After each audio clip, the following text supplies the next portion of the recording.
Hi, boys and girls. We're going to continue with Poppy, chapter 13, Early Morning.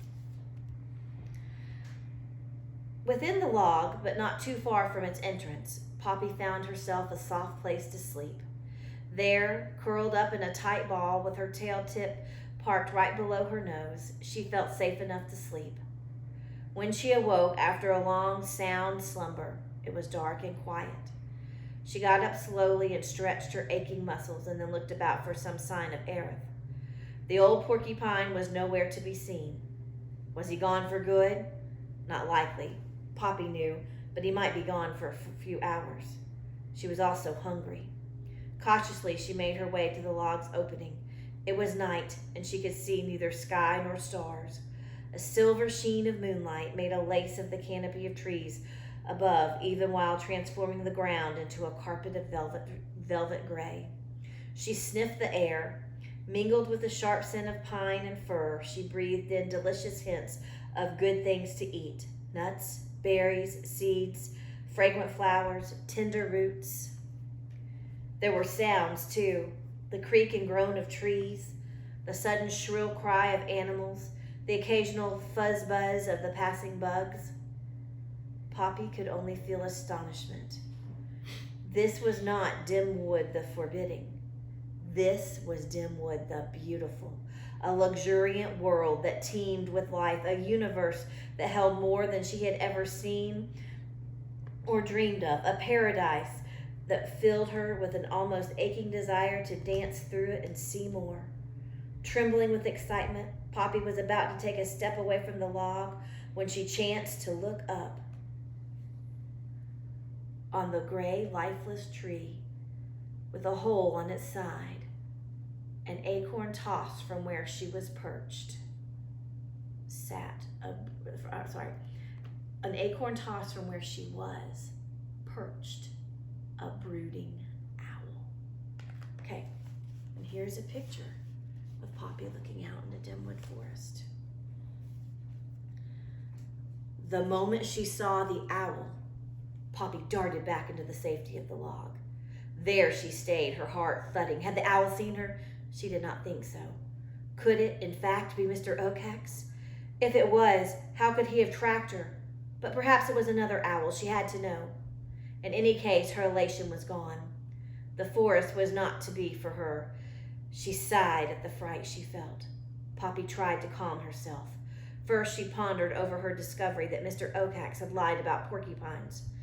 At least she did not have to be frightened about them. In spite of herself, she giggled when she thought about Aerith, such a likable, unlikable creature. Then she thought of what else Aerith had told her, that Mr. Ocax was actually afraid of porcupines. The notion that the owl was afraid of anything gave Poppy considerable pleasure. Perhaps he was afraid of other things as well. So Poppy thought again about her suspicion that there was something at Newhouse that alarmed the owl. Oh, if only there was, if only she could find it. Feeling more hopeful, Poppy returned to the log's threshold to wait for Aerith. She wanted to take another look at the owl, but was afraid to. Instead, she sat content for a moment to gaze out at the beautiful forest. What do you think Poppy means when she says that Aerith is such a likable, unlikable creature? He seems actually kind of nice, even though he pretends to be a grouch. I think that's what she means. The owl Poppy had seen was indeed Mr. Ocax.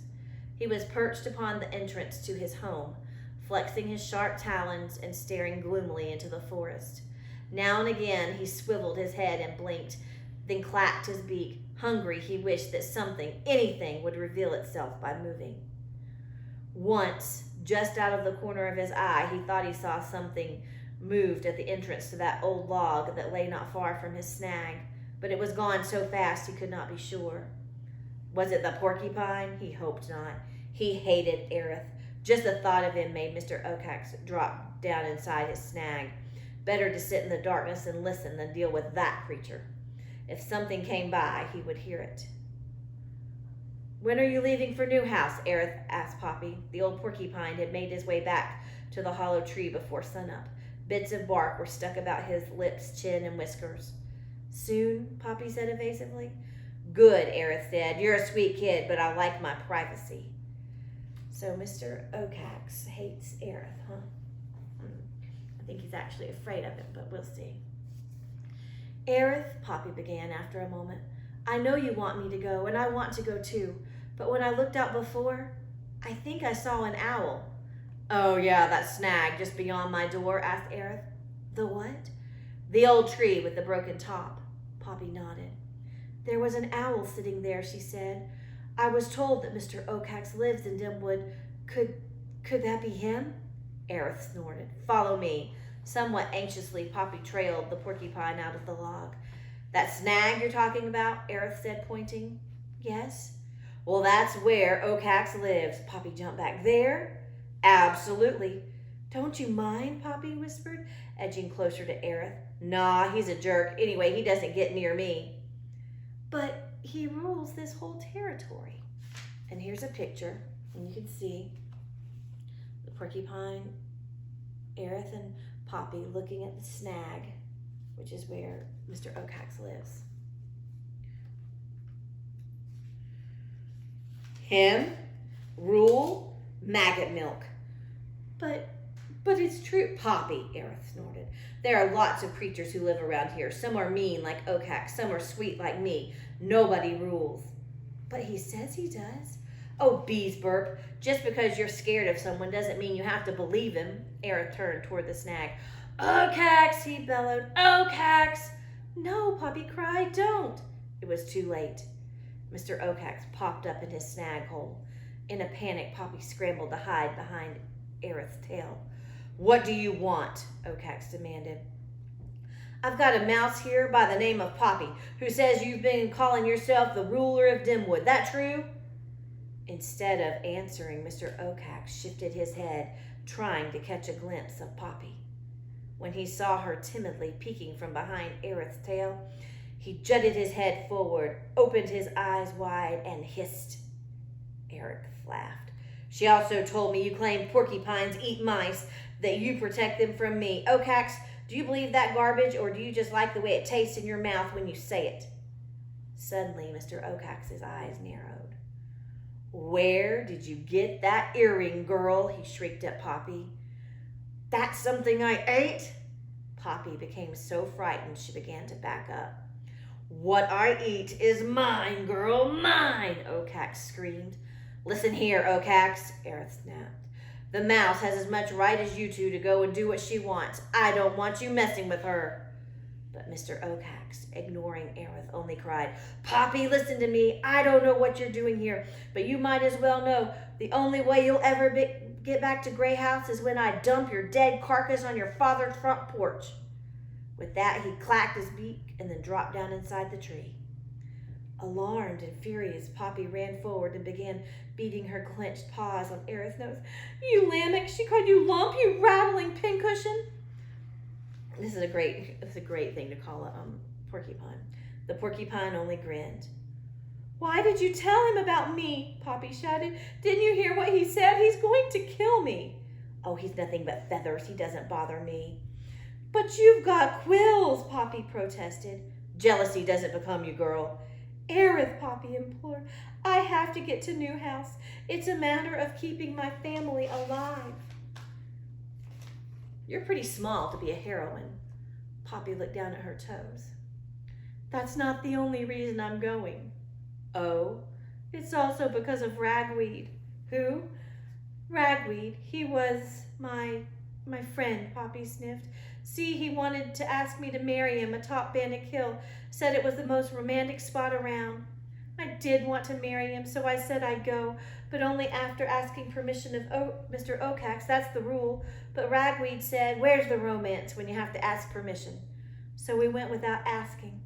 When Ragweed and I got to the top, he did ask me to marry him, but before I could answer, Mr. Ocax killed him.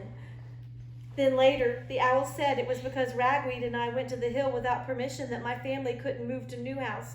And when they heard that, most of them blamed me. Poppy pushed the tears away.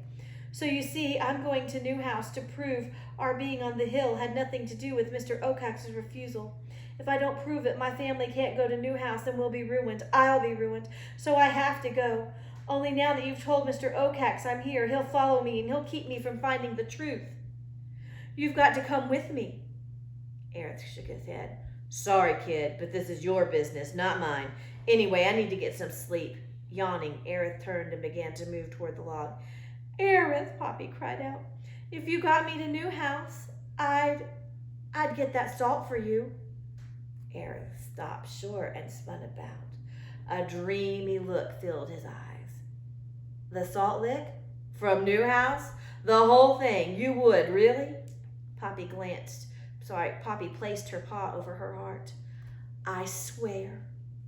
Aerith grinned. Now you're talking, girl. Let's move it. Without a moment's hesitation, he began to lumber through the woods. Poppy took one look at the snag in the dawn of light, then tore after the porcupine.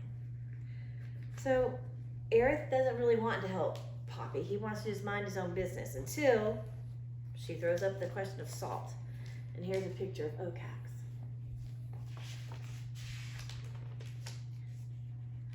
The two of them had barely gone when Mr. Ocax popped out of his hole.